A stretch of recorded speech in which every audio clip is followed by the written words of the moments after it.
मोदी सरकार ने आज अपना बजट पेश किया है और इस बजट में बड़ी राहत टैक्स पेयर्स के लिए दी गई है। केंद्रीय मंत्री पीयूष गोयल ने इस बजट की खूब तारीफ की। उन्होंने कहा कि मोदी सरकार ने मध्यम वर्ग को बड़ी राहत दी है। पीयूष गोयल केंद्रीय मंत्री इस वक्त खुद हमारे साथ जुड़े हैं। इस बजट को लेकर हम उनसे बातचीत करेंगे, सवाल जवाब करेंगे। पीयूष जी, स्वागत है आपका इंडिया न्यूज में। प्रधानमंत्री नरेंद्र मोदी ने कहा है कि ये जो बजट है, इस बजट से अब जो मीडियम क्लास है, जो मध्यम वर्ग है, उनकी जेब भर जाएगी, उनकी जेब भारी होगी, उनके पास पैसे आएगा। क्या फॉर्मूला है जो पीएम मोदी इस बात को कह रहे हैं कि अब जेबें भारी होंगी और जेबें भर जाएंगी? क्या आपको लगता है इस बजट से देश की प्रधानमंत्री नरेंद्र मोदी जी हमेशा मिडिल क्लास के लिए संवेदनशील रहे हैं। कांग्रेस के समय तो 2.5 लाख रुपए पे इस टैक्स नहीं लगता था, उसके बाद सभी पे लगता था। वो बढ़ा के आज 12 लाख रुपए हो गई है। तो आपको ध्यान में आएगा कि प्रधानमंत्री मोदी जी का दिल मिडिल क्लास के साथ है, उनकी चिंता करते हैं, उनको एक अच्छा जीवन देने के लिए प्रतिबद्ध है। और इतनी बड़ी सौगात 1 लाख करोड़ रुपए, 12 लाख रुपए तक की इनकम पे, आय पे कोई टैक्स नहीं।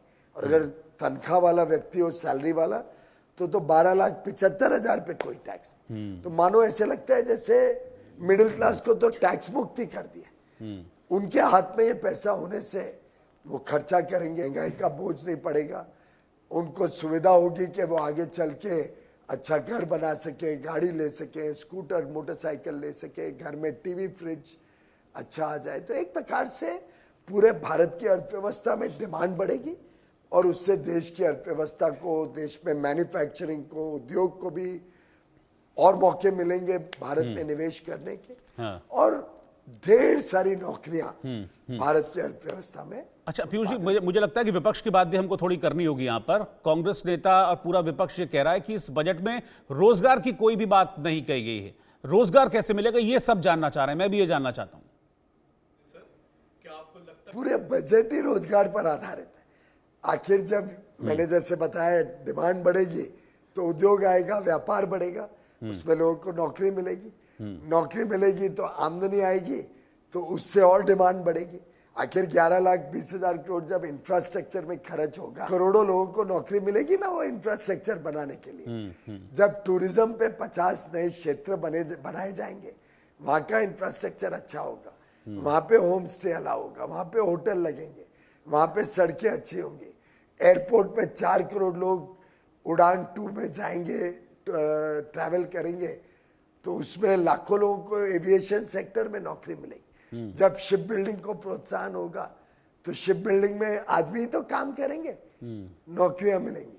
मैं ऐसे आपको बजट के पहले पैराग्राफ से आखिरी पैराग्राफ तक बता सकता हूं कैसे पूरा बजट युवा युवतियों के उज्जवल भविष्य के लिए, रोजगार के निर्माण के लिए, हमारे किसानों की आमदनी बढ़ाने के लिए, हमारी बहनें बेटियों को एक और अवसर दिलवाने के लिए, ये पूरा बजट रोजगार के ऊपर ही निर्भर। अच्छा ठीक है पीयूष जी, ये जो बजट है इसमें हमने देखा कि कई बार बिहार का नाम लिया गया, बिहार में मखाना बोर्ड बनने की बात भी की गई है।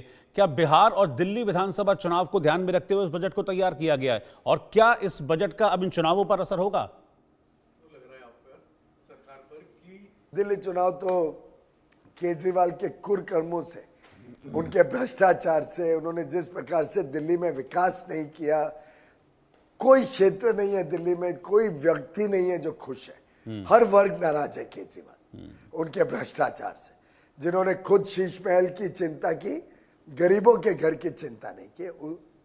केजरीवाल जी और आम आदमी पार्टी को तो दिल्ली की जनता नकार चुकी है। तो मुझे नहीं लगता है अगर वैसा हेतु होता तो 1 साल पहले ये बजट लाते। प्रधानमंत्री जी ने कभी बजट चुनाव को देख के नहीं बनाया। रही बात बिहार की, मैं समझता हूं 2014 से लगातार मोदी जी ने कहा कि पूर्वी भारत और उत्तर पूर्वी भारत जब तक विकास नहीं करेगा देश आगे नहीं बढ़ सकता। और उसी श्रृंखला में मुझे लगता है बिहार में अगर मखाना बोर्ड बने या लाखों किसानों के लिए सिंचाई योजना है, कौशल विकास का काम हो, सेंटर ऑफ एक्सीलेंस बने, तो खुश होना चाहिए सबने। आरजेडी और कांग्रेस के नेता बिहार में जाके पटना में बोले कि वो नाखुश है मोदी जी जो बिहार के लिए कर रहे हैं, तब जाके मैं मानूंगा कि उनकी आलोचना में कुछ दम है। मैं समझता हूं वो डरते हैं कि जैसे हरियाणा ने, जैसे महाराष्ट्र ने, आने वाले चुनाव में दिल्ली ने विपक्ष को नकारा है और भारी बहुमत से भाजपा को और मोदी जी को आशीर्वाद दिया है, उससे आज से ही बिहार की कांग्रेस और बिहार की आरजेडी की हवाइयां उड़ गई है। वो समझ गए कि वो हारने वाले। ठीक है पीयूष जी, बजट मतलब होता है देश का आर्थिक विकास, देश का आगे बढ़ना। क्या जीडीपी बढ़ेगी? जीडीपी पे क्या इफेक्ट ये बजट डालेगा? क्या हम 5 ट्रिलियन इकोनॉमी की ओर बढ़ रहे हैं? क्या आपको लगता है इस बजट भरपूर ये बजट देश की विकास यात्रा का एक आधारशिला बना है। ये बजट हर वर्ग के लिए 140 करोड़ देशवासियों के लिए कुछ ना कुछ लाभ पहुंचाते हैं। ये बजट अर्थव्यवस्था को मजबूत भी बनाते हैं और साथ ही साथ हमारी आधारभूत सुविधाएं, इंफ्रास्ट्रक्चर निवेश को बढ़ाता है। ये बजट लोगों के हाथ में आमदनी बढ़ाता है। ये बजट रोजगार के अवसर देता है, उद्योग और निवेश को बल देता है। एक प्रकार से हम विश्व की सबसे तेज गति से बढ़ने वाली अर्थव्यवस्था आज भी है, पर अगले 2 साल में, 2.5 साल में हम विश्व की तीसरी सबसे बड़ी अर्थव्यवस्था बने और आगे आने वाले 2-2.5 दशक तक ये बजट नींव रख रहा है विकसित और समृद्ध भारत। ठीक है पीयूष जी, बहुत बहुत शुक्रिया साथ में जुड़ने के लिए, वक्त निकालने के लिए, बजट पर अपना पॉइंट ऑफ व्यू देने के लिए बहुत बहुत शुक्रिया, आप जुड़े साथ में। इधर पूर्व केंद्रीय मंत्री रविशंकर प्रसाद